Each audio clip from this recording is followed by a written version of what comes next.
সংস্কৃতি নিয়ে অবজ্ঞা করা, তুচ্ছ করা, হেয় করা, এটা প্রকারান্তরে আল্লাহকে অবজ্ঞা করার সমান। আল্লাহ রাসূলের চাইতে বেশি বোঝা যাবে না। ওনারা যেটা বলেছেন এটাই ফাইনাল। মা কানা লিমুমিনিন ওয়ালা মুমিনাতিন ইযা কাদাল্লাহু ওয়া রাসূলুহু আমরান আইয়াকুনা লাহুমুল খিয়ারাতু মিন আমরিহিম। আল্লাহ রাসূল যদি আমাদেরকে কোনো নির্দেশনা দেয়, তখন কোনো বিশ্বাসীর জন্য এটা মানলেও চলে, না মানলেও চলে, এরকম ভাবা যাবে? আল্লাহ রাসূলের পক্ষ থেকে, আল্লাহর পক্ষ থেকে একটা আদেশ আসছে, এখন এই আদেশ আপনি মানলেও হয়, না মানলেও হয়, এরকম নাকি ব্যাপারটা? বলেন তো। বরং মানতেই হবে, বরং কি মানতেই হবে, এটা কম্পালসারি, এটা অপশনাল না। তাহলে সমাজকে শান্তিপূর্ণ করার 1 নাম্বার গাইডলাইন হচ্ছে আল্লাহ রাসূলের পক্ষ থেকে যে নির্দেশনা আসবে এটা আপনাকে কম্পালসারি টু অ্যাবাইড বাই, এটা মানতেই আপনাকে হবে। এবং রাসূল সাল্লাল্লাহু আলাইহি ওয়াসাল্লাম যেটা শিখিয়েছেন ওইটাই স্ট্যান্ডার্ড, এর চেয়ে আর ভালো করা যায় না। এক সাহাবী বেশি ইবাদত করতে যেয়ে বললেন যে আমি আজ থেকে সারা রাত তাহাজ্জুদ করব, রাতে আর ঘুমাবো না। আরেক সাহাবী বললেন আমি সারা বছর রোজা রাখবো, আমি আর রোজা ভাঙবো না। আরেক সাহাবী বলে আমি আমার স্ত্রীদের কাছে যাব না, আমি সন্ন্যাসী জীবনযাপন করব।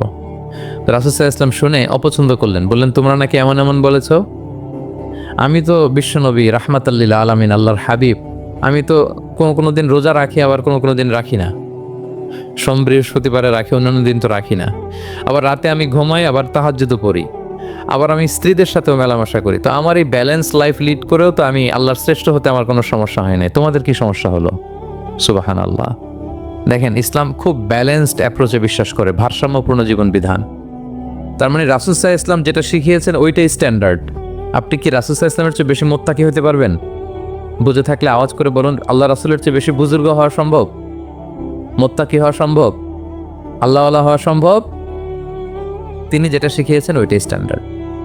তাহলে প্রথম দিক নির্দেশনা হচ্ছে আল্লাহ রাসূলের চেয়ে বেশি বোঝা চলবে। ওনারা যে নির্দেশনা দিয়েছেন সেটা মানলেই জীবনের সুখ, সেটা মানলেই কি 1 নাম্বার গাইডলাইন। সমাজ যদি শান্তিপূর্ণ সমাজ আমরা পেতে চাই, পিসফুল সোসাইটি যদি পেতে চাই, 2 নাম্বার গাইডলাইন হচ্ছে আল্লাহ তাআলা বলছেন ইয়া আইয়ুহাল্লাযীনা আমানু লা তারফাউ আসওয়াতাকুম ফাওকা সাওতিন নাবী ওয়া লা তাজহারু লাহু বিল কওলি কাজাহরি বা'দিকুম লিবা'দিন আন তাহবাতা আমালুকুম ওয়া আনতুম লা তাশউরুন।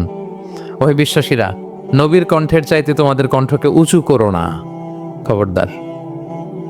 যদি করো, নিজেরা নিজেদের সাথে যেভাবে কথা বলো, নবীর সাথে যদি এভাবে কথা বলো, তাহলে তোমাদের সব আমলগুলোকে বাতিল করে দিবে কে? এই আয়াত নাজিলের একটা প্রেক্ষাপট আছে। বনু তামিম গোত্রের লিডার কে হবে এটা নিয়ে ডিসকাশন হচ্ছিল। তো আবু বকর রাদিয়াল্লাহু তাআলা আনহু বললেন আমি চাই উনি হোক লিডার। ওমরে ফারুক বলে না না না, উনি না, আপনি বুঝতে পারেন নাই, আমি চাই ইনি হোক। আবু বকর বলে ওমর তুমি ঠিক বলো না, আমি বললে তুমি খুলে উল্টাটা বলো, উনি হলে ভালো হয়। ওমরে ফারুক বলে না না না, উনি না, উনি হলে। এই যে উনি করে দুইজন তর্ক বিতর্ক করতে করতে ওনাদের কণ্ঠটা রাসূল সাল্লাল্লাহু আলাইহি ওয়াসাল্লামের কণ্ঠের চাইতে একটু উঁচু হয়ে গেল, যেটা দেখতে অনেকটা অশোভন ছিল, সুন্দর দেখাচ্ছিল না।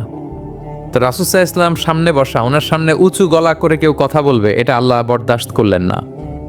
আরশের উপর থেকে আল্লাহ তাআলা আয়াত নাজিল করলেন লা তারফাউ আসওয়াতাকুম ফাওকা সাওতিন নবী, খবরদার নবীর কণ্ঠের চাইতে যেন তোমাদের কণ্ঠ উঁচু হয়ে না যায়।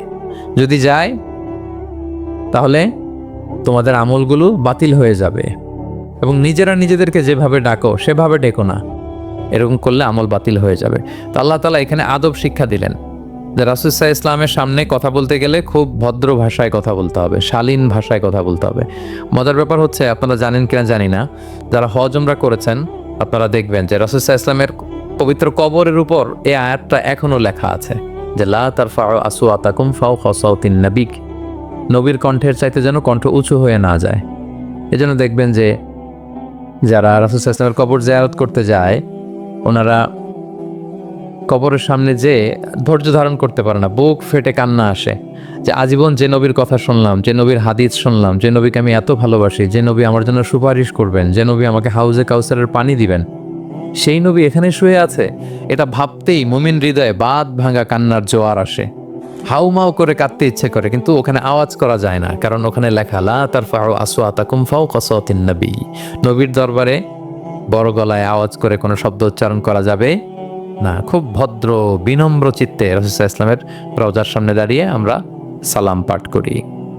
তো এই নিয়মটা শুধু যে রাসূল সাল্লাল্লাহু আলাইহি ওয়াসাল্লামের জন্যই খাস তা নয়, আমাদের আব্বা আম্মা, আমাদের শিক্ষক, মুরব্বী, আধ্যাত্মিক নেতা, ধর্মীয় গুরু, ইসলামী আন্দোলনের বড় লিডার, এরকম যে কারো সামনে বড় গলায় উঁচু গলায় আওয়াজ করে কথা বলা যাবে না, বরং সেখানে ভদ্রতা, এটিকেটস, নম্রতা এটা বজায় রাখতে হবে।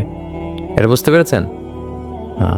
পাশাপাশি রাসূল সাল্লাল্লাহু আলাইহি ওয়াসাল্লাম একবার দুপুরবেলায় ওনার ঘরে শুয়েছিলেন। সূরার নাম হচ্ছে সূরাতুল হুজুরাত, মনে আছে তো আপনাদের? সূরার নাম কি? হুজুরাত মানে হচ্ছে কম্পার্টমেন্ট বা অ্যাপার্টমেন্ট, যেখানে মানুষ থাকে আর কি। রাসূল সাল্লাল্লাহু আলাইহি ওয়াসাল্লাম এরকম 9টা হুজরাখানা ছিল। আপনার বাংলাদেশে ইমাম সাহেবের হুজরাখানা এই শব্দটার সাথে পরিচিত না সবাই? এই হুজরাখানা থেকে আল হুজরাত। রাসূল সাল্লাল্লাহু আলাইহি ওয়াসাল্লামের 9 জন স্ত্রী এই 9টা হুজরাতে থাকতেন এবং এগুলো মসজিদে নববীর সাথে অ্যাটাচ করা ছিল। দুপুরে খেয়ে রাসূল সাল্লাল্লাহু আলাইহি ওয়াসাল্লাম কাইলুলা করছেন, বিশ্রাম নিচ্ছেন। হঠাৎ কিছু বেদুইন লোক, যাদের মধ্যে সভ্যতার ছোঁয়া লাগেনি, তারা এসে রাসূল সাল্লাল্লাহু আলাইহি ওয়াসাল্লামকে ডাকতে আরম্ভ করলো, ইয়া মুহাম্মদ উখরুজ ইলাইনা, ইয়া মুহাম্মদ উখরুজ, এই মুহাম্মদ বেরো বেরো, কথা আছে, এই মুহাম্মদ বেরো বেরো। মানে কেমন যেন বন্ধুরে ডাকতেছে, মনে হচ্ছে বন্ধুকে ডাকতেছে। আল্লাহ তাআলা এটা বরদাস্ত করলেন না, বললেন খবরদার, নিজেরা নিজেদেরকে যেমনি ডাকো, নবীকে যদি অমনি ডাকো, তোমার ঈমান আমল সব বাতিল হয়ে যাবে, খবরদার, সব বাতিল হয়ে যাবে। বরং ওনাকে যখন সম্বোধন করবে তখন ডাক দিবে খুব ভদ্র ভাষায়, বলতে হবে ইয়া নবী আল্লাহ, ইয়া রাসূল আল্লাহ, ইয়া হাবিব আল্লাহ, এরকম ভদ্রোচিত ভাবে রাসূল সাল্লাল্লাহু আলাইহি ওয়াসাল্লামকে ডাকতে হবে। তাহলে রাসূলের সামনে কণ্ঠ উঁচু করার কারণে আল্লাহ তাআলা এই আয়াত নাজিল করলেন। এবং এই আয়াত নাজিলের পরে উমরে ফারুক রাদিয়াল্লাহু তাআলা আনহু এত ভয় পেলেন, এরপরে রাসূল সাল্লাল্লাহু আলাইহি ওয়াসাল্লামের সামনে কথা বলতে গেলে উনি এত আস্তে কথা বলতেন, ওই যে বেশি জোরে যদি কথা বলি তাহলে আমার সব আমল বাতিল হয়ে যাবে, এত আস্তে বলতেন। রাসূল সাল্লাল্লাহু আলাইহি ওয়াসাল্লাম জিজ্ঞেস করা লাগতো, ওমর কি বললে, আবার বলো তো, একটু জোরে বলো ওমর, আরেকটু জোরে বলো, আরেকটু জোরে বলো। সুবহানাল্লাহ। মানে এত মিন মিন করে, এত ক্ষীণ ক্ষীণ শব্দে ওমর ফারুক কথা বলতে লাগলেন যে রাসূল সাল্লাল্লাহু আলাইহি ওয়াসাল্লামের বুঝতে কষ্ট হচ্ছিল কথা। তখন তিনি বলতেন, ওমর আরেকটু জোরে বলো না, কি বললে বুঝলাম না, আরেকটু জোরে বলো। ওনারা এতটা ভয় পেয়েছিলেন এই আয়াত নাজিল হওয়ার পরে। তাহলে 2 নাম্বার ইনস্ট্রাকশন হচ্ছে, মুরব্বী, শিক্ষক, উস্তাজ, ধর্মীয় গুরু, আধ্যাত্মিক নেতা, ইসলামী আন্দোলনের বড় নেতা, এরকম রেসপেক্টেড কারো সামনে উচ্চবাচ্য করে কথা বলা উচিত না। এটা আদবের খেলাফ, শিষ্টাচারের খেলাফ। আর আমরা বলেছি এই সূরাটা আমাদের শিষ্টাচার নিয়ে কথা বলে, সামাজিক রীতিনীতি, শিষ্টাচার, এটিকেটস নিয়ে কথা বলে। তাহলে এই যে 2টা ইনস্ট্রাকশন গেল। 3 নম্বর ইনস্ট্রাকশন হচ্ছে আল্লাহ তাআলা বললেন, ইয়া আইয়ুহাল্লাযীনা আমানু, ওহে বিশ্বাসীরা, ইন জাআকুম ফাসিকুম বিনাবাইন ফাতাবায়ানু, কোনো পাপাচারী যদি কোনো নিউজ নিয়ে আসে, বিশ্বাস করার আগে নিউজটা যাচাই করে নিও। আন তুসিবু কওমান বিজাহালাতিন ফাতুসবিহু আলা মা ফাআলতুম নাদিমিন, যদি তোমরা বিশ্বাস করে ফেলো তাহলে কোনো কওমের উপর হয়তো এমন ডিসিশন নিয়ে নিতে পারো যে ডিসিশনের কারণে পরে তোমাদেরকে পস্তাতে হবে। তাহলে 3 নাম্বার ইনস্ট্রাকশন হচ্ছে, নিউজ একটা শুনলেই বিশ্বাস করা যাবে, এটাকে ভেরিফাই করতে হবে। কি করতে হবে? You have to verify, cross check the authenticity of the news. নিউজটা সঠিক কিনা আপনাকে ক্রস চেক করতে হবে, শুনলেই বিশ্বাস করা যাবে না।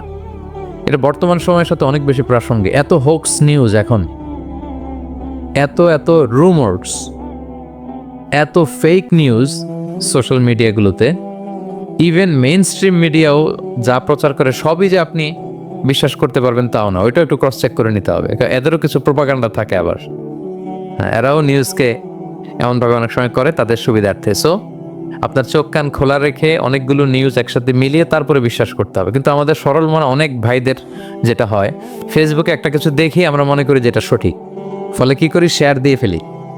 কি করি? শেয়ার দেয়।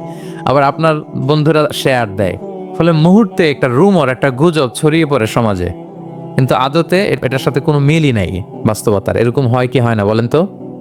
দেখেন ইসলাম কত সুন্দর একটা নিউজকে ভেরিফাই করার জন্য আমাদেরকে নির্দেশ দিয়েছে। ফাতাবায়ানু মানে ক্রস চেক করো।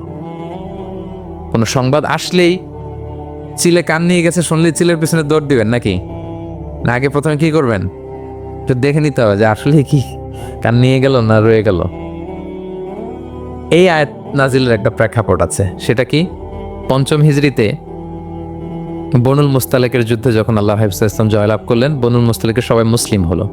রাসূল ইসলাম তাদেরকে দিনের দাওয়াত শিখিয়ে বললেন, বছর শেষে তোমাদেরকে জাকাত পে করতে হবে, আর জাকাতের এই টাকা নেয়ার জন্য আমি একজনকে পাঠাবো বছর শেষে। তো বছর শেষে তিনি বনুল মুস্তালিকের যে লিডার হারিস ইবনে মিরারের কাছে আল ওয়ালিদ ইবনে উকবা নামে জাকাতের কালেক্টর এক সাহাবীকে তিনি পাঠালেন যে যাও তুমি যে জাকাত নিয়ে আস। তো উনি গেলেন, উনি আসবেন শুনে বনুল মুস্তালাকের সবাই পল্লী থেকে বের হয়ে মরুভূমির মাঝখানে তলোয়ার নিয়ে ঘোড়া টোরা নিয়ে তাকে ওয়েলকামিং রিসেপশনের জন্য, রেড কার্পেট রিসেপশনের জন্য সবাই দাঁড়ায় আছে যে নবীর সাহাবী আসবে, জাকাত কালেক্ট করতে, আমরা জাকাত দিব। এখন ওই সাহাবী যখন গেলেন, সবাইকে এরকম ঘোড়া তলোয়ার এরকম সাজসজ্জা নিয়ে দাঁড়ায় থাকার কারণে উনি ভয় পেয়ে গেলেন। উনি ভাবছে আমাদের মানে হত্যা করার জন্য দাঁড়ায় আছে। উনি আর এটা ঠিকঠাক না জেনে অ্যাবাউট টার্ন ফিরে গেলেন মদিনায়, যে বলি ইয়া রাসূলুল্লাহ, বনুল মুস্তালাক তো সব মোরতাদ হয়ে গেছে, এরা তো আর মুসলিম, এরা তো আমাকে মারার জন্য সব দাঁড়ায় আছে। আসলে বলেন তো কথাটা কি সত্য না মিথ্যা? একেবারে মিথ্যা। রাসূল সাল্লাল্লাহু আলাইহি ওয়াসাল্লাম এই কথা শুনেই বিশ্বাস করলেন সরল মনে। বিশ্বাস করেই খালিদ ইবনে ওয়ালিদ রাদিয়াল্লাহু তাআলা আনহুকে বললেন, অ্যাটাক বনুল মুস্তালাক, বনুল মুস্তালাকে অভিযান পরিচালনা করো। সাথে সাথে আল্লাহ বললেন, নবী রাখেন, আস্তে অ্যাটাক করেন, একটু থামেন নবী, একটু রাখেন। আপনি যার কাছ থেকে শুনেছেন সে মিথ্যা বলেছে, অসত্য কথা বলেছে, আসলে ঘটনা এমন নয়। আজকে তার কথার উপর বেস করে আপনি যে খালিদ ইবনে ওয়ালিদকে অভিযান পরিচালনা করতে বললেন, সে যে যদি অ্যাটাক করে কয়েকজনকে হত্যাও করে ফেলতো, এই যে রক্তপাত হতো, ব্লাডশেড, এটার দায় কিন্তু আপনি এড়াতে পারতেন, কারণ আপনি আদেশ দানকারী। আল্লাহ রাসূল সাল্লাল্লাহু আলাইহি ওয়াসাল্লামকে থামালেন, আল্লাহ তাআলা আয়াত নাজিল করে যে আপনি ক্রস চেক করেন। পরে রাসূল সাল্লাল্লাহু আলাইহি ওয়াসাল্লাম ক্রস চেক করে লোক পাঠিয়ে জানলেন যে না, এমন কিছুই নয়, তারা কেউ মোরতাদ হয় নাই, সবাই তারা মুসলিমই আছে, তারা ওয়েলকামের জন্য আসছিল, উনি ভাবছে যে ওনাকে হত্যা করার জন্য দাঁড়ায় আছে। তাহলে চিন্তা করছেন যুগে যুগে এই সমস্যা আছে না নাই বলেন? রাসূল সাল্লাল্লাহু আলাইহি ওয়াসাল্লামের জীবনীতে এই ঘটনা ঘটিয়ে আমাদের চোখে আঙ্গুল দিয়ে আল্লাহ তাআলা বুঝাতে চাইলেন যে কোনো নিউজ আসলেই এটা ভেরিফাই না করে বিশ্বাস করা যাবে না। যত মেইন স্ট্রিম মিডিয়া হোক, ওটা শুনলে আপনি আরও আপনার সোর্স থেকে আপনি একটু জানবেন, এরপরে আপনি বিশ্বাস করবেন, নাকি বিশ্বাস না করে শেয়ার দিবেন? আপনি কি জানেন যে একটা কথা শুনেই ক্রস চেক না করে অ্যাকশনে যাওয়াতে কত পরিবার ভেঙে যায়, কত সম্পর্ক ভেঙে যায়? আমাদের মধ্যে এই প্রবণতা আছে। আপনার ছেলের ব্যাপারে একজন একটা কথা বললো, এসে ছেলের মারপিট, জিজ্ঞেস করেন না এটা। আপনার মেয়ের ব্যাপারে একজন এসে একটা বাজে কথা বলছে, এসেই আপনি মেয়ের সাথে খারাপ আচরণ। আপনার ওয়াইফের ব্যাপারে একজন বললো আর কি যে ভাই আপনি এখানে, ভাবিকে তো দেখলাম ওইখানে আরেকজনের সাথে, আপনি এসেই আপনার স্ত্রীর উপর চড়াও অথবা গায়ে হাত তুললেন। তো হতে পারে যে ওই ভদ্রলোক অন্য কোনো মহিলাকে দেখেছে যে দেখতে আপনার স্ত্রীর মতো, এরকম হতে পারে কি পারে না বলেন? তো এই যে আপনি ক্রস চেক না করে, ভেরিফাই না করে যে অ্যাকশনে গেলেন, এতে সমস্যা হবে না সমাজে? পরিবার ভাঙে, সমাজে সম্পর্ক নষ্ট হয়, কলহ বাঁধে। এই জন্য আল্লাহ তাআলা বলেন যে সোসাইটিটাকে যদি পিসফুল করতে চাও, ইযা জাআকুম ফাসিকুম বিনাবাইন ফাতাবায়ানু, নিউজ আসলেই বিশ্বাস করো না। You have to cross check, you have to justify and you have to verify the news. মনে থাকবে? তাহলে আজকে থেকে ফেসবুকে একটা পেলে আমরা কি করব? শেয়ার দিয়ে দিব। কি শেয়ার দিবেন না? কি করব? যাচাই বাছাই করব, ক্রস চেক করব। এখন অবশ্য ক্রস চেক করার জন্য কিছু প্ল্যাটফর্ম বেরিয়েছে, তারা অবশ্য যেগুলো খুব বেশি ছড়িয়ে পড়ে নিউজ, সেগুলো যদি ভুল হয় তারা ক্রস চেক করে তারা সামাজিক সচেতনতা তৈরি করে। তো আমরা প্রত্যেকেই দায়িত্বশীল হলে এই গুজবগুলো স্প্রেড করা থেকে আমরা বিরত থাকতে পারি। নিউজ শুনলেই আমরা এখন বিশ্বাস করব না, আগে ক্রস চেক করে নেব, তা না হলে আমরা বিপদে পড়তে পারি। কি বলেন? এমন কোনো কাজ করে ফেলতে পারি যেটার কারণে পরে লজ্জিত হব। তো আমরা আগে থেকেই সাবধান হয়ে যাই। 4 নম্বর আল্লাহ তাআলা বললেন, ওয়া ইন তাইফাতানি মিনাল মুমিনিনা ফাতাতালু ফাসলিহু বাইনাহুমা, বিশ্বাসীদের মধ্যে 2 গ্রুপ যদি মারামারি লাগে তাহলে তুমি মিলিয়ে দাও, ইসলাহ করো, ইসলাহু যাতিল বাইন, মিলিয়ে দাও, মীমাংসা করে দাও, বিরোধ নিষ্পন্ন করে দাও। অনেক সময় হয় না যে 2 ভাই ঝগড়া লেগেছে, 2 বন্ধু ঝগড়া লেগেছে, অথবা স্বামী স্ত্রীর মধ্যে কোনো কারণে বিরোধ, 2 পার্টি ঝগড়া লাগছে, এরকম আসরা নাই, তখন ফাসলিহু বাইনাহুমা, তাদের মধ্যে আপোষ মীমাংসা করে দাও। মীমাংসা করে দাও, ইসলাহ, রিকনসিলিয়েশন করো, ওয়ার্ক অ্যাজ এ মিডিয়েটর, মধ্যস্থতাকারী হিসেবে কাজ করো। আমরা সমাজে কি করি দেখেন তো, একটু মিলিয়ে নেন। 2 জন ঝগড়া লাগছে, আমরা কি করি? কি করেন? আরো লাগিয়ে দেন, সর্বনাশ। তাই তো আপনাদের ওয়াজি করতেছি আমি না, তাদেরকে আরো ঝগড়ায় মাতিয়ে তোলা যাবে না, লাগিয়ে দেওয়া যাবে না, বরং ঝগড়া থামিয়ে দিতে হবে। কি করতে হবে?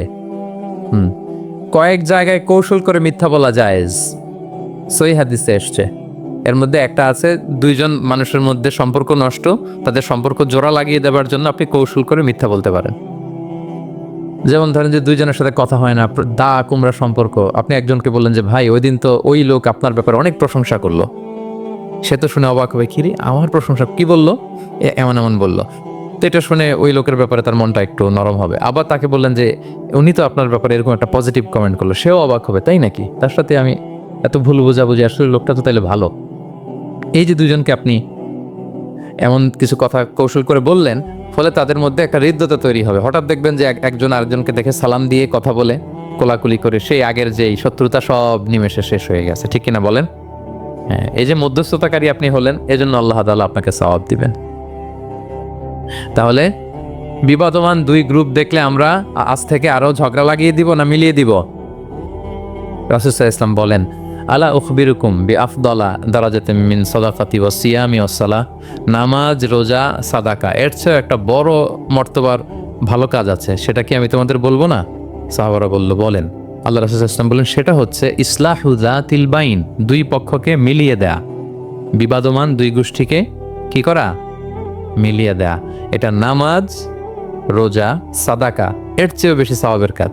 দেখেন, আমরা ইসলামটা বোঝার ক্ষেত্রে আমাদের কত ল্যাকিংস। আমরা মনে করি শুধু লম্বা দাড়ি রাখলাম, তাসবিহ একটা নিলাম, আর জিকির করতেছি দিন রাত এক করে, এরপরে নামাজ পড়তে পড়তে কপালে দাগ ফেলে, এই বোধে ভালো কাজ, এই সব ভালো আমি করে ফেললাম। কিন্তু দেখেন রাসূল ইসলাম বলেছে না, সমাজে বিবাদমান দুইটা গ্রুপকে যদি মিলিয়ে দাও, এটা নামাজ, রোজা, সাদাকার চেয়ে বেশি সওয়াব তুমি পাবে। তাহলে এখন থেকে যদি আমরা বিবাদ দেখি কি করব? মিলিয়ে দিব। কখনো আমরা ঝগড়া আরো বাড়িয়ে দিব না। আগুন যদি লাগে সেখানে পানি ঢালবো নাকি তেল ঢালবেন? কি ঢালবেন? অনেকে কি ঢালে? আরো দাউ দাউ করে জ্বালাতে চায় না, না এটা করা যাবে না, বরং আমরা মিলিয়ে দিব ইনশাআল্লাহ। বলেন সবাই। আল্লাহর হাবিব সাল্লাল্লাহু আলাইহি ওয়াসাল্লাম তিনি এই কাজটা করতেন। মক্কা থেকে মদিনায় গেলেন, মদিনায় আউস খাজরাজ দুইটা গোত্র, বছরের পর বছর যুদ্ধ, উনি যেই মিলিয়ে দিলেন। রাসূল সাল্লাল্লাহু আলাইহি ওয়াসাল্লাম এই যে সংলাপ, তারপর রিকনসিলিয়েশন, মিডিয়েশন, মধ্যস্থতা, এগুলোতে এক্সপার্ট ছিলেন।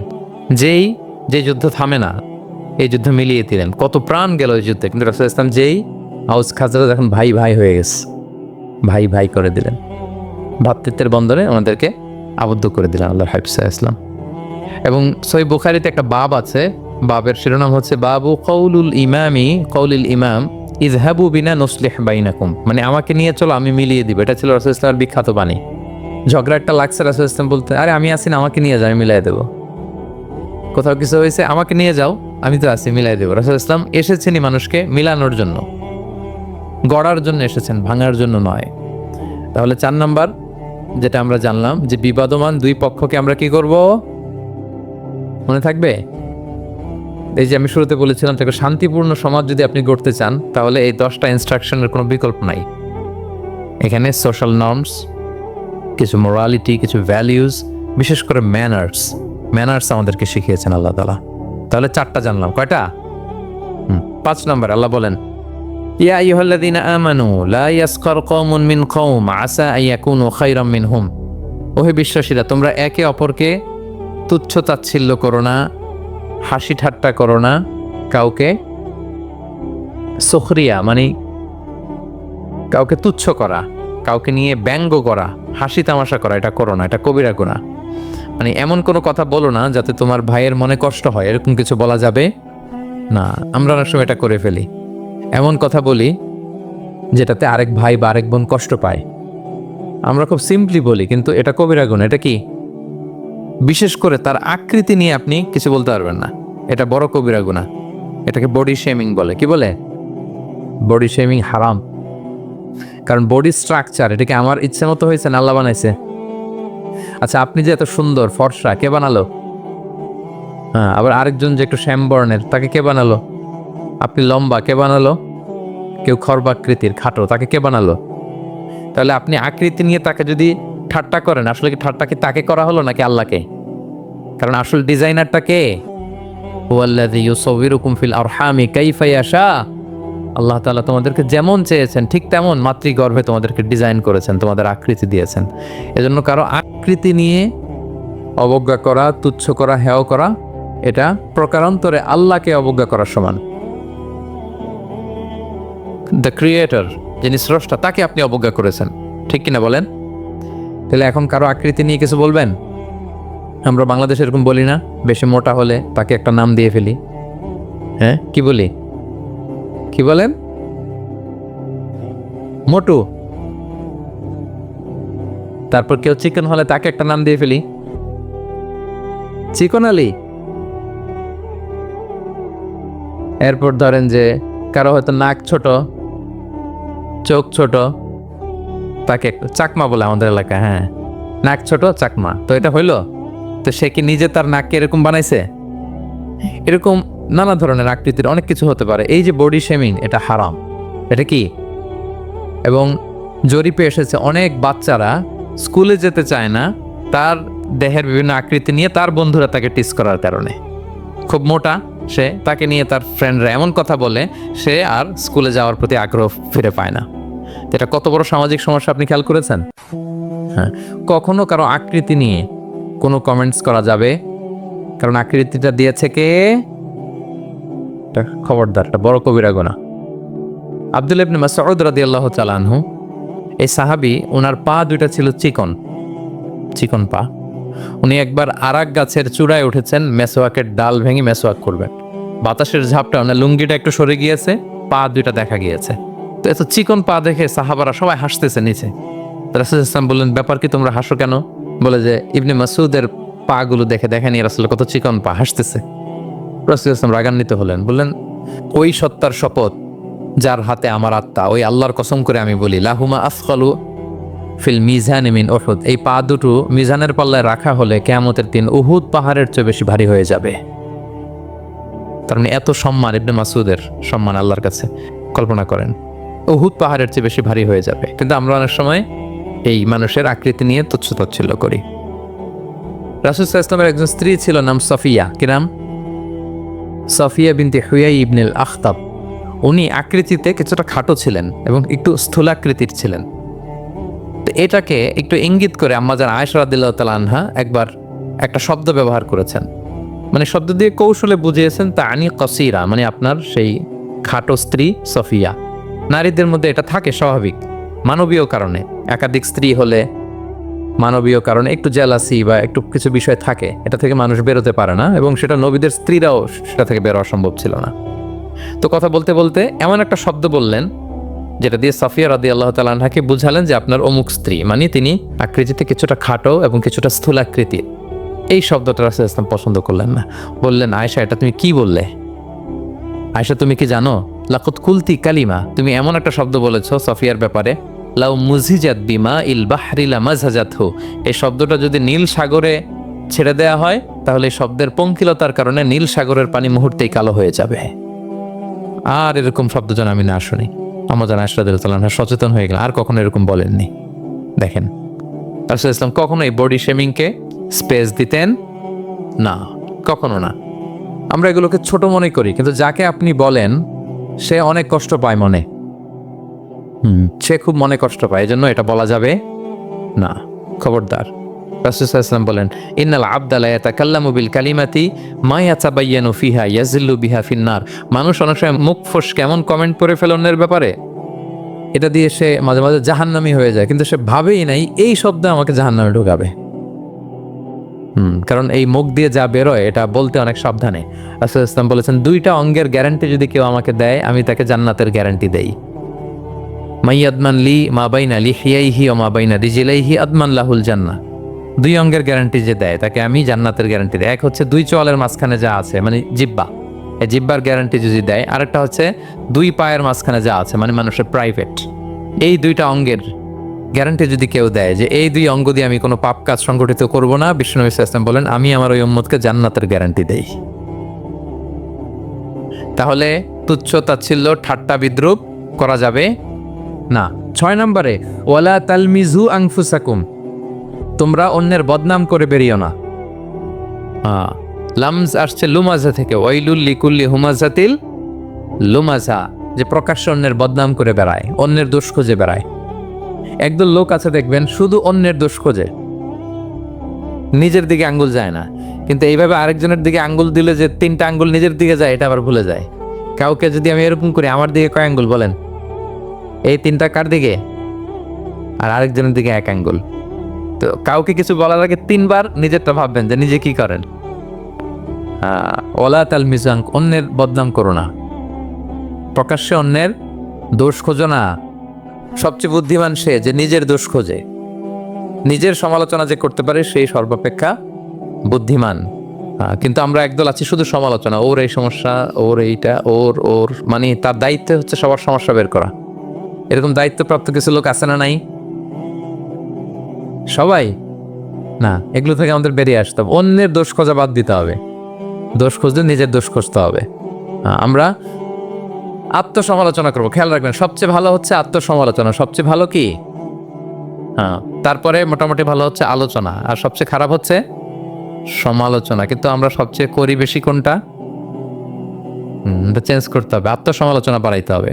আমি প্রায় একটা কথা বলি, small people talk about people, average people talk about things, great people talk about ideas. ছোট মনের মানুষ যারা, এরা মানুষ নিয়ে কথা বলে, এর এই সমস্যা ওরে। মাঝারি ধরনের যারা, এরা বিভিন্ন বিষয় নিয়ে, ঘটনা নিয়ে কথা বলে। গ্রেট মাইন্ড যারা, এরা আইডিয়া নিয়ে কথা বলে, যে এই আইডিয়া ইমপ্লিমেন্ট করলে সমাজের এটা সমাধান হবে, এই আইডিয়া জেনারেট করতে পারলে এইটা কাজ হবে। এখন বলেন, আপনি কি ছোট মনের মানুষ হবেন না বড় মনের? অন্যের দোষ খুঁজবো, আর তাহলে কারটা খুঁজবো?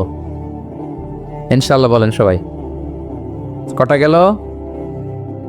7 নাম্বার, ওয়ালা তানাবাজু বিল আলকাব, কাউকে মন্দ উপনামে ডেকো না। মন্দ উপনামে ডেকো না মানে কাউকে একটা বিশেষ নাম দিও না, তার নামটা সুন্দরভাবে ডাকো। নাম বিকৃতি করা কবিরা গুনাহ। নাম, আপনি বলুন হুজুর এটা একটা কথা হইলো, নাম বিকৃতি করছি তো কি হয়েছে? এটা আপনার কাছে সমস্যা নাই। ধরেন যে ওই লোকের নাম আব্দুল্লাহ, আপনার কাছে আব্দুল্লাহ এটা সিম্পল, দূর আব্দুল্লাহ একটা কিছু হইলো। যার নাম আব্দুল্লাহ তার কাছে এটা অনেক দামি। তার কাছে কি? কারণ এটা তার পরিচয় বহন করে। ধরেন যে আমার নাম কি মিজান, আপনার কাছে মনে হয় আরে মিজান একটা নাম হইলো, তা আমার কাছে তো এটা অনেক গুরুত্বপূর্ণ, কারণ এটা আমার পরিচয় বহন করে। এই নামে মানুষ আমাকে ডাকে, ফলে এটা আমার খুব আদরের, আমার কাছে বড্ড যত্নে দরদের নামটা। আপনার কাছে নাও হইতে পারে। মানুষ প্রত্যেকে তার নিজের নামকে খুব পছন্দ করে। দেখবেন যে মানুষ কাগজ পেলে নিজের নামটা রেখে সিগনেচার দেয় একটা, দেখবেন দেয়। এরপর দেখবেন যে সি বিচে ঘুরতে গেলে বালুর মধ্যে নিজের নামটা লিখে, দেখবেন লিখে। শুধু তাই না, লিখে আবার একটা লাভ আঁকে, লাভ চার থেকে আঁকে। কেন আঁকে? কারণ এই নামটা সে পছন্দ করে অনেক, এটা তার কাছে গুরুত্বপূর্ণ, আপনার কাছে নাও হতে পারে। এজন্য প্রত্যেকের নামটা তার কাছে খুব আদরের যত্নের। তার নামটা আপনি সুন্দরভাবে বলবেন। নাম আপনি বিকৃত করতে পারবেন না। এটা কি গুনাহ? সগীরা কবিরা গুনাহ।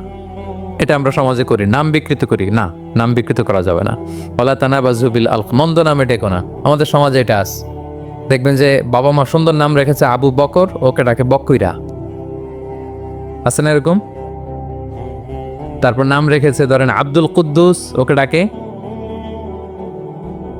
নাম রেখেছে আব্দুল ওয়াক্কাস, ওকে ডাকে। এই বিকৃতি আপনি করতে পারবেন? কারণ কিয়ামতের দিন আপনার নাম ধরে, আপনার বাবার নাম ধরে ডাকা হবে। তুদআউনা ইয়াউমাল কিয়ামাতি বিআসমাইকুম ওয়া আসমাই আবাইকুম। কিয়ামতের দিন তোমার নাম, তোমার বাবার নাম, যখন আপনাকে ডাকবে ফেরেশতারা, আপনার নাম এবং আপনার বাবার নাম ধরে ডাকা হবে। এজন্য রাসূল সাল্লাল্লাহু আলাইহি ওয়াসাল্লাম বলেন, ফাআহসিনু আসমাক, তোমাদের নামগুলো সুন্দর রেখো, তাহলে সেই দিন ডাকবে বল্টুর ছেড়ে কল্টু দাঁড়াও। তখন এই কোটি কোটি মানুষের সামনে আপনি এই নাম নিয়ে দাঁড়াবেন, আর লজ্জায় পড়বেন। আর যদি বলে আব্দুর রহমানের ছেলে আব্দুল্লাহ, আসো, কত সুন্দর। নামগুলো ভালো আলেম দিয়ে ক্রস চেক করে, কনসালটেশন করে এরপরে রাখবেন। আর কাউকে মন্দ নামে কখনো ডাকা যাবে না। তার বংশের কোনো খারাপ কিছু দিয়ে তাকে ডাকা যাবে না। ধরেন একজনের বাবা ছিল চোর, কিন্তু তার সন্তান সে সৎ মানুষ হইতে পারে না। এখন বাবার কথা কি আপনি চোরের পোলা বলে ডাকতে পারবেন? আপনি ডাকবেন না, বলতে পারবেন না, কারণ সে তো ভালো। তাহলে নাম বিকৃত করা, মন্দ উপনামে ডাকা, এটা কবিরা গুনাহ। এটা আমরা কখনো করব? মনে থাকবে প্রিয় ভাইরা? আচ্ছা, 8 নম্বরে আল্লাহ তাআলা বলছেন, ইয়া আইয়ুহাল্লাযীনা আমানু জিতানিবু কাসীরাম মিনায-যন, ওহে বিশ্বাসীরা তোমরা ধারণা থেকে বেঁচে থাকো। ইন্না বা'দা যন্নি ইসমুন, কিছু কিছু ধারণা আছে এটা পাপ। ধারণা, অ্যাজাম্পশন করে কথা বলা নিষেধ। ধারণার উপর বেস করে কথা বলা যাবে, অনেকে ধারণার উপর কথা বলে। বেশিরভাগ ধারণাই মিথ্যা হয়, ধারণার বেশিরভাগ কি হয়। সো আপনি ধারণা, বেসড অন ধারণা আপনি কোনো কথা বলতে পারবেন, মানে যেটাকে আমরা বাংলায় বলি আন্দাজে কথা বলা। বাংলা আমরা কি বলি? আন্দাজে আপনি কিছু বলতে পারবেন না, আপনাকে নিশ্চিত হইতে হবে। আমরা খালি চোখে যা দেখি বাস্তবে ওই ঘটনা নাও হতে পারে, এরকম হোয়াট এভার উই সি, এটা রিয়েল সিনারি নাও হতে পারে। ভেতরে হয়তো এমন কিছু একটা আছে যেটা আমরা জানি না। এজন্য ধারণা করে কথা বলা নিষেধ ইসলামে। ইন্না যন্না লা ইউগনি মিনাল হাক্কি শাইআ, আল্লাহ বলেন ধারণা কখনো সত্যের বিকল্প হতে পারে না। আপনাকে সত্যটা জেনে বলতে হবে, আপনি ধারণার উপর কিছু বলতে। আমরা এরকম সমাজে অনেক করি, অনেক। আপনি পাবেন, দেখবেন যে ধরেন যে আপনাকে আপনার এক বন্ধু দেখলো, রিক্সা দিয়ে যাচ্ছেন, আপনার পাশে এক নারী বসা, তো সে অনেক কিছু খারাপ ধারণা করতে পারে। এরকম হয় না সমাজে? এমন হতে পারে যে আপনি আপনার ছোট বোনকে নিয়ে বেরিয়েছেন, হতে পারে না? কিন্তু আপনি তো একটা ধারণা করে ফেললেন অন্য কিছু। বা আপনার ভাগ্নিকে নিয়ে বের হয়েছেন, আপনার আপন খালাকে নিয়ে বেরিয়েছেন কোনো কাজে, ডাক্তারের কাছে বা কিছু একটা হতে পারে। কিন্তু তাকে দেখেই আমি এদিক সেদিক বলতে আরম্ভ করলাম যে ওকে তো দেখছি এরকম এরকম এরকম, আছে না নাই? আমাদের সমাজে আমি দেখেছি যে কারো যদি ঠোঁট কালো হয় তো মানুষ ধারণা করে নেয় লোকটা মনে হয় সিগারেট খায়। কিন্তু সিগারেট সেবন করা ছাড়াও কারো ঠোঁট কালো হতে পারে কি পারে না বলেন? এই যে এগুলো সমাজে প্রচলিত। বিয়ে করার পর ইমিডিয়েট যদি কেউ একটা গাড়ি কিনে বা হুন্ডা কিনে, এটা কি বলে বলেন তো? এই বোধহয় শ্বশুর বাড়ি থেকে যৌতুক নিয়ে আসছে। দেখছেন, এরকম ভুরি ভুরি আপনি সমাজে পাবেন যে আন্দাজে ধারণার উপরে আমরা অনেক কথা বলে ফেলি, কিন্তু নিশ্চিত না হয়ে আপনি কোনো কমেন্টসে যেতে পারবেন না, এটা একেবারে নিষেধ। 9 নম্বরে আল্লাহ বললেন ওয়ালা তাজাসসু, গোয়েন্দাগিরি করো না, স্পাইগিরি করো না, অন্যের ব্যক্তিগত বিষয় নিয়ে খোটাখুটি করো না। এরকম স্বভাব আমাদের অনেকের আছে না নাই? তো অনেকে দেখবেন যে অনেকের প্রাইভেট বিষয় নিয়ে খোঁচাখুচি করতে সে বড্ড মজা পায়, আছে এরকম? এটা হারাম। আওয়াজ করে বলুন, এটা কি? ওয়ালা তাজাসসু, গোয়েন্দাগিরি করো না। Everyone has personal space and no one should interfere someone's personal space. কেউ কারো পার্সোনাল স্পেসে ইন্টারফেয়ার করা যাবে না। প্রত্যেকের একটা প্রাইভেট এরিয়া আছে, প্রাইভেসি আছে। দেখেন ইসলাম প্রাইভেসিকে কত গুরুত্ব দেয়, প্রত্যেকের প্রাইভেসিকে ইসলাম কত গুরুত্ব দেয়। কারো প্রাইভেসির মধ্যে ইন্টারফেয়ার করা এটা ইসলাম পছন্দ করে না। এজন্য খবরদার, কারো ব্যক্তিগত কোনো ইস্যু নিয়ে আমরা নাক গলাতে পারবো না। কারো মোবাইল ধরে মোবাইলের গ্যালারি চেক করা, কারো ইনবক্স চেক করা, কাউকে না বলে কারো চিঠি পড়ে ফেলা, উকি মারা, আড়ি পাতা, এগুলো হারাম। এগুলো কি? এরকম স্বভাব আমাদের আছে না নাই? আড়ি পেতে শুনতে চাই, উকি মারি, তারপর সে কি করে দেখি তার প্রাইভেট মুহূর্তে, তারপর তার মোবাইল চেক করি, তার গ্যালারি চেক করি, তার ইনবক্স চেক করি। এই দায়িত্ব ইসলাম আমাদেরকে দেয়। এমনকি ইসলামী রাষ্ট্রও যদি হয়, ইসলামী রাষ্ট্রের জন্য এটা দায়িত্ব না যে প্রত্যেকে ব্যক্তিগত তার বেডরুমে তার প্রাইভেট লাইফে কি করে এটা দেখা, ইটস নট হিজ বিজনেস। ইসলামী রাষ্ট্র মানুষকে ন্যায়, কল্যাণের পথ, সুন্দর জীবন পরিচালনার জন্য উৎসাহিত করবে, কিন্তু প্রত্যেকে প্রাইভেট লাইফে কি করে ওইটা সিসি ক্যামেরা লাগিয়ে দেখা, এটা কারো দায়িত্বের মধ্যে পড়ে না। এটা একেবারে নিষেধ। এটাকে বলে তাজাসসুস, গোয়েন্দাগিরি করা। বরং ইসলাম কি উৎসাহিত করে জানেন? অন্যের দোষ দেখলে এটাকে গোপন রাখতে উৎসাহিত করে। গোপন রাখবেন। মান সাতারা আইবান সাতারাহুল্লাহু ইয়াউমাল কিয়ামা, কেউ যদি তার ভাইয়ের দোষ গোপন রাখে কিয়ামতের দিন আল্লাহ তার দোষ গোপন রাখবে। ওমান কাশাফা আওরাতা আখি, বিষ্ণু বলেন কিন্তু কেউ যদি তার ভাইয়ের কোনো গোপন জিনিস প্রকাশ করে দেয়, কাশাফাল্লাহু আওরাতাহু, আল্লাহ তার সব গোপন জিনিস প্রকাশ করে দিবে। বলেন আমাদের প্রত্যেকেরই গোপন জিনিস আছে না নাই? এখন আমাদের সব ভুল, সব গোপনীয়তা যদি প্রকাশ হয়ে যায় কি হবে তখন? আল্লাহ নিজে দায়িত্ব নিচ্ছে যে তুমি যদি তোমার ভাইয়ের কিছু ফাঁস করো, তোমার হাড়ি আমি হাটে ভাঙবো, হাটে হাড়ি ভাঙবো তোমার আমি, তখন দেখা যাবে। আমাদের অনেকের এই মানসিকতা আছে, অন্যের প্রাইভেট বিষয় নিয়ে কখনো আপনি নাক গলাতে পারবেন না, কারো প্রাইভেসিতে আপনি ইন্টারফেয়ার করবেন না, কারো প্রাইভেট স্পেসে আপনি ইন্টারফেয়ার করবেন না। এটা খুব বাজে একটা স্বভাব, এটা ইসলাম হারাম করে দিয়েছে। আমাদের অনেকের মধ্যে আছে খুঁটে খুঁটে, ভাই এটা কি ওইটা কি করছেন, সরকারি চাকরি না প্রাইভেট চাকরি, বেতন কত, বয়স কত, ওইটা কত, হাবি যাবি, এটা তার ইটস নট হিজ বিজনেস। তারপরে মানুষ খুঁচিয়ে খুঁচিয়ে, নিঃসন্তান দম্পতি আমি দেখেছি, তাদেরকে পেলে অনেকে, ভাই কি সমস্যা, কয় বছর হইল, বাচ্চা নিচ্ছেন না কেন, কবে হবে, কার সমস্যা, আপনার সমস্যা না ভাবির সমস্যা, বেটা তোর কি সমস্যা এটা বল। একজন নিঃসন্তান দম্পতি তারা কি স্ট্রাগলের মধ্য দিয়ে যায় আপনি জানেন? এটা তার জন্য পরীক্ষা। ওই পরীক্ষার মধ্যে আপনি খুঁচিয়ে খুঁচিয়ে, মানে সে kind of his a gynaecologist, সে আপনার ইয়ে করতেছে, ট্রিটমেন্ট দিচ্ছে, ভাই কি হয়েছে, এইটা ওইটা, তাদেরকে বিব্রত করে একটা পরিস্থিতিতে ফেলা, এম্বারাসিং একটা সিচুয়েশনে ফেলা, এটা হারাম। এই ম্যানারগুলো ইসলাম আমাদেরকে ধরে ধরে শেখায় যে এটা তোমার বিজনেস না, তুমি খুঁচিয়ে খুঁচিয়ে মানুষের ব্যক্তিগত বিষয় যেটাতে সে বিব্রত বোধ করে এগুলো তুমি জিজ্ঞেস করতে পারো না। আল্লাহ বলেছেন খবরদার, ওলা তাজাসসু, ওলা তাজাসসু, গোয়েন্দাগিরি করো না, কারো ব্যক্তিগত বিষয় না। অনেকের এটাতে খুব ইন্টারেস্ট, কার স্ক্যান্ডাল বেরোইছে, প্রায় দেখবেন যে এরকম দেখা যায়, অমুক নেতার স্ক্যান্ডাল ফাঁস, অমুক নায়কের স্ক্যান্ডাল ফাঁস। তোমার স্ক্যান্ডাল কবে ফাঁস হবে এটা বলো? হ্যাঁ, নিজের চরকায় তেল দিতে হবে। আরেকজনের কি হলো, তার কি ভুল আছে, দোষ ত্রুটি আছে, ওগুলো খুঁজে দেখার জন্য আল্লাহ আমাকে দুনিয়ায় পাঠাই। তাহলে আমরা যেন কারো প্রাইভেসি হ্যাম্পার না করি প্রিয় ভাইরা, এটা ইসলাম আমাদেরকে উৎসাহিত করে, নির্দেশনা দেয় যে আমরা কারো প্রাইভেট কোনো ইস্যু নিয়ে নাক গলাবো না, ব্যক্তিগত বিষয়ে নাক গলাবো না, কারো দোষ দেখলে এটা আমি গোপন রাখবো। কি করব? আনলেস ইউ আর এ জাজ, আপনি বিচারক, আপনার কাছে আসছে তখন আপনি বিচার করবেন, কিন্তু এমনি এমনি আপনি জাজমেন্টাল হতে পারবেন না। You can not jump to the conclusion, একটা কিছু আন্দাজে বলে ফেলতে পারবেন না, এই দায়িত্ব আপনাকে দেয়া হয়নি। ইসলামে ব্যভিচারের মতো কোনো বিষয় দেখলেও আপনি বলতে পারবেন না। ব্যভিচার, অ্যাডাল্ট্রি, ফর্নিকেশন, জিনা, এগুলো দেখলে আপনি বলতে পারবেন না। বললে 4 জন নিয়ে বলতে হবে একসাথে। আপনি 3 জন যে যদি কাজের কাছে বলেন যে এই ছেলে আর মেয়েকে আমি অপকর্ম করতে দেখছি, কাজী 3 জনকে নিয়ে আগে 80 টাকা করে বেত মারবে পিঠে, তো করে দেখতে বলছে কে? তোমাদেরকে এই কাজ অবজার্ভ করতে বলেছে কে? কারণ 3 জন মিলে এই উইটনেস হবে না। 4 জন উইটনেস যদি থাকে তাইলে তাও আমরা দেখছি বললে হবে না, তারপরও মায়ের। আরো রলি আমি বলি, 4 জন এসে যদি বলে যে আমি একজন নারী একজন পুরুষকে নেকেড অবস্থায় এই ঘরে প্রবেশ করতে দেখছি, তারপরও কাজে নিয়ে এই 4 জনের আশীর্বাদ দিবে, এতেও প্রমাণিত হয় নাই।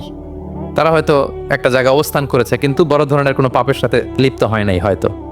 তার মানে একেবারে চাক্ষুষ, তাও নারী দিয়ে এই উইটনেস হবে না, 4 জন পুরুষ এই পাপ কাজের চাক্ষুষ সাক্ষী ছিল, এটা যদি বলে, সব কিছু যদি মিলে যায় তারপরে তাদেরকে শাস্তি দেয়া যাবে, এর আগে সম্ভব না। এটা কোনো মানুষ কোনো পাপ কাজ এভাবে লোকচক্ষুর সামনে কখনো করে না। তার মানে দেখেন এটা কেন এরকম শক্ত করা হলো, যাতে আপনি না বলেন, কারণ বলতে গেলে আপনি আরো মাইর খাবেন, অপবাদের শাস্তি পাবেন।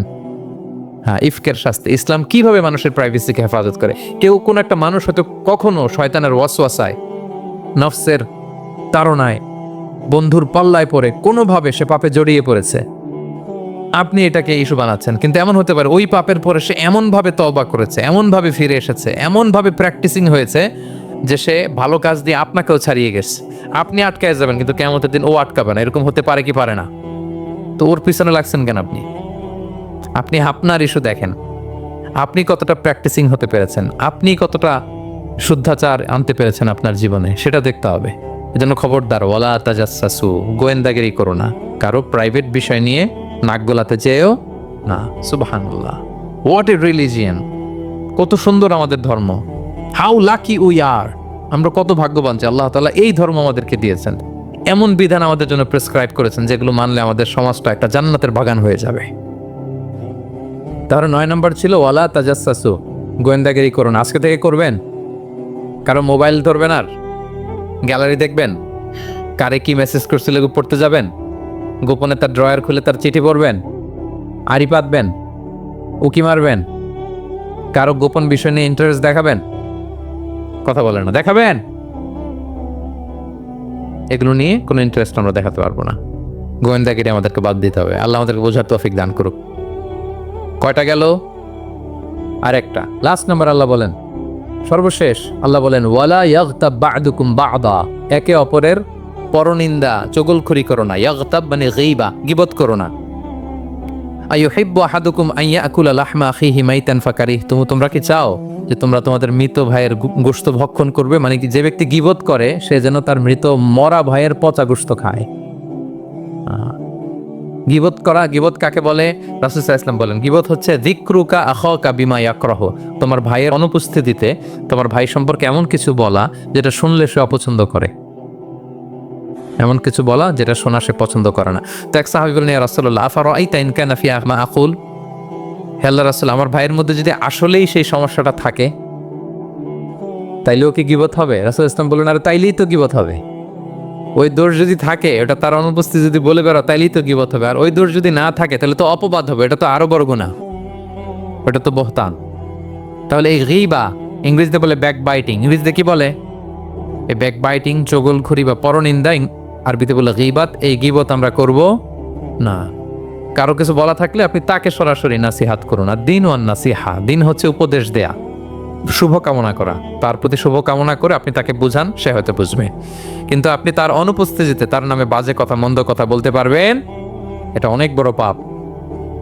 একজনের ব্যাপারে আরেকজনের কান ভারী করা, ওর কথা ওর কাছে, ওর কথা ওর করে, এরকম করে সমাজের মধ্যে একটা গিরিঙ্গি লাগায়, আছে না নেই? এটা হারাম।